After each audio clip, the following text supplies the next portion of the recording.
मारिकी सम्राट हॉल पाखे पैसा छड़े नहीं जल्दी 36 कटकरे बड़ लुट महिला व्यवसायी को मरणांतक आक्रमण करी 36 लाख टंका नगद लुटि नेले 5 लुटेरा।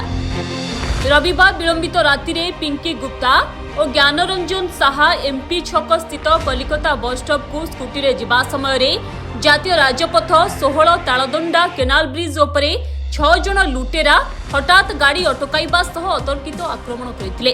पिंकी प्रतिवाद करिबारु तांकु मारणास्त्र देखाइबा सह लुहा रोड रे आक्रमण करी टंका बैग धरी बाइक जोगे फेरार हो जाइथिले समस्त दुर्बृत्त। आहत अवस्था रे रास्ता रे पड़िथिबा पिंकी को पुलिस उद्धार करी एससीबी मेडिकल को चिकित्सा पई पठाइथिला।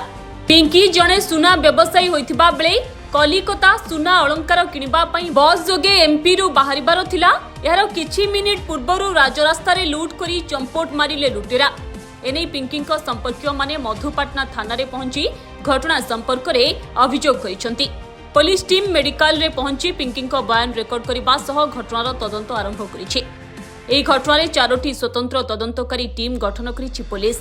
सीसीटीवी जांच करबा सह स्थानीय लोकन को पचराउचरा चलिछि। खूब शीघ्र लुटेरां को गिरफ्त कराजिबो बोली कहिसंती एसीपी अशोक गिरी। हाईकोर्ट छकरू बारिकरी ओमपी छक को आस्तले कैश था 36 लाख एवं ये मधुबन ओवरब्रिज पाखे तालदंडा केनाल ओवरब्रिज पाखे से किसी दुर्बृत्त आसी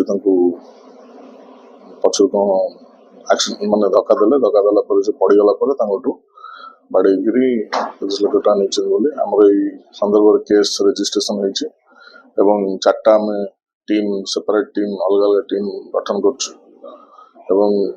समस्त प्रकार सीसीटीवी वेरिफिकेशन होची। हमर भाणीजी हबो पिंकी शाह से पैसा नहीं जाउथला सुना जिनस किनिया पे छोटे छोटे कारीगर को आउ ताकू मारिकी सम्राट हॉल पाखे पैसा छड़े नहीं जंदे 36 लाख टका।